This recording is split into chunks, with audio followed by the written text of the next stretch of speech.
Take a look at England, and their record isn't great in the semi-finals. In fact, the last time they made it through to the final was in 1966. Since then, what happened? They lost in '68 to Yugoslavia, 1990 against West Germany, '96 then against Germany, and of course, in the last World Cup against Croatia. There is so much hype, there is so much excitement, Stevie, around this England side and the potential that maybe they can do it. It's coming home, etc., and so on. How do you go about keeping the players grounded and away from all of that excitement between now and Wednesday? Well, I think I'm going to assume that all the way through this tournament, that has been going on already. Right. And it'll be a continuation of that. It will be one step at a time, one game at a time. Let's look at the opposition. What's the best way of going about it? Just keep following on, doing the same thing you've done all the way through the tournament and keeping everybody together. And as I always say, you don't read the papers, you keep off social media, you know, all of those things actually do make a difference. And of course, when you have a good side, the confidence is there, so you're not actually... There's no way the players will be thinking anything other than, we can beat Denmark. And that's okay, we are better than and that's Denmark. all right to have that kind of attitude. Absolutely. You know, everybody's talking about how the Danes are on this wave of emotion. Right. Well, quite frankly, I would rather be playing Denmark than Italy. Mm-hmm. Right. Because when you know you're a better side, at the end of the day, England's been just as much a team as everybody else. Right. Yes, Denmark's getting all the praise, all the pats on the back because of what happened. But England's been a unit. Okay. You look at all the goals England have scored.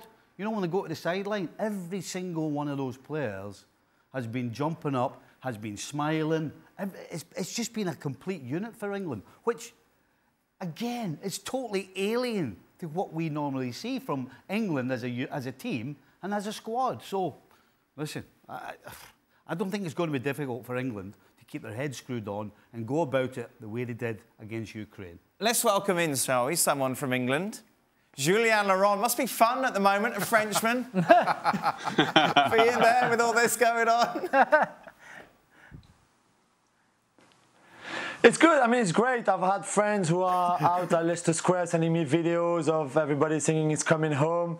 There's a great feel about it. I mean, sometimes they get a bit carried away, but now you're so close. You're coming back to Wembley for the semi-final, the finals, and you see the atmosphere, you see the confidence, you see the momentum, even for the fans, from a fan's point of view. So it's really good whether you're a big Southgate fan or not so much like I am.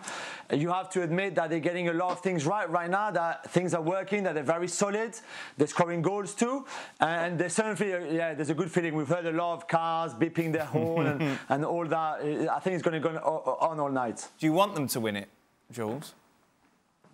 Do you want an honest answer?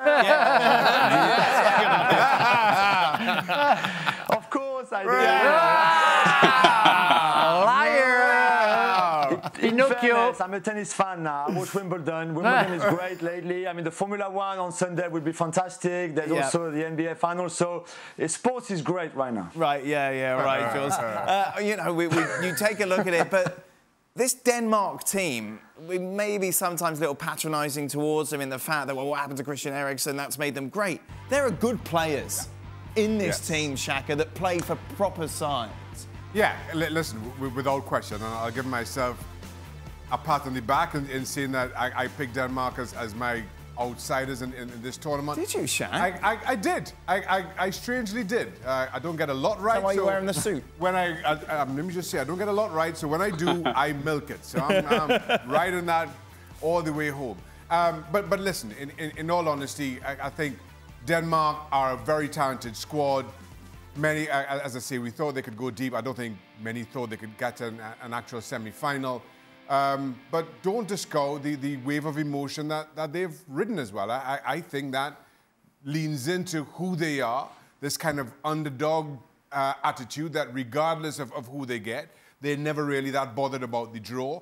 They're going to play each game as it comes and take it for what it is. And the truth is, after what happened with Christian Eriksen in that opening game, Denmark, along with maybe North Macedonia, were the only two teams who could crash out of this tournament without a single point, right, and nobody would criticize them. Yeah. They'd get no criticism in the media, they'd get no criticism from home.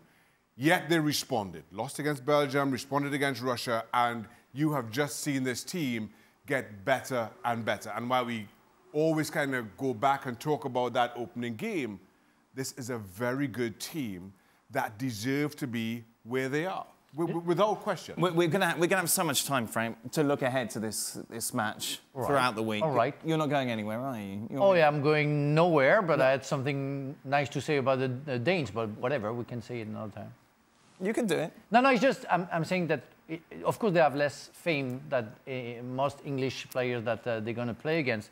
But when you look at the spine, with Schmeichel, Christensen alongside Kier, Højbjerg, and Dolberg at front, I mean, and on the side, Melle and Striger, it's huge. It's huge. Important players than to any club they play for, and they're a threat. They're a real threat for England, that's for sure. Thanks so much for watching ESPN on YouTube. And for more sports highlights and analysis, be sure to download the ESPN app. And for premium content and live streaming, subscribe to ESPN+.